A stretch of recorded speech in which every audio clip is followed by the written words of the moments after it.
सांगली जिल्हा मध्यवर्ती बँकेचे संचालक माननीय तानाजीराव पाटील अध्यक्ष यांना वाढदिवसाच्या हार्दिक शुभेच्छा।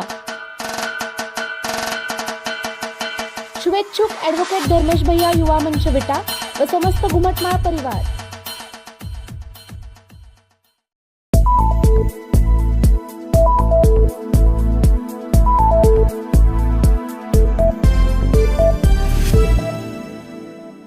नागेवाडीत उडाला गांजाचा धुवा।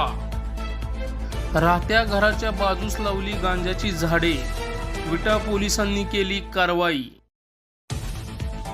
विटा पोलिसांनी अंमली पदार्थ विरोधी मोहीम अधिक तीव्र केली असून अंमली पदार्थ शोधून त्यावर त्वरित कारवाई करण्याचे आदेश विटा पोलिसांनी काढले आहेत। त्यानुसार गोपनीय माहितीच्या आधारावर नागेवाडी येथील रहिवासी राजू श्रीरंग मदने वय वर्ष 33 याने राहत्या घराच्या बाजूस गांजाच्या झाडाची लागवड केली आहे अशी माहिती पोलिसांना मिळाली। त्यानुसार विटा पोलिसांनी कारवाई केली असता राजू मदने यांच्या घराशेजारी 23 जिवंत ओलसर उग्र वासाची गांजाची झाडे आढळली। झाडांचे वजन साधारणपणे 9 किलो 800 ग्रॅम असून त्याची किंमत 98,000च्या आसपास आहे।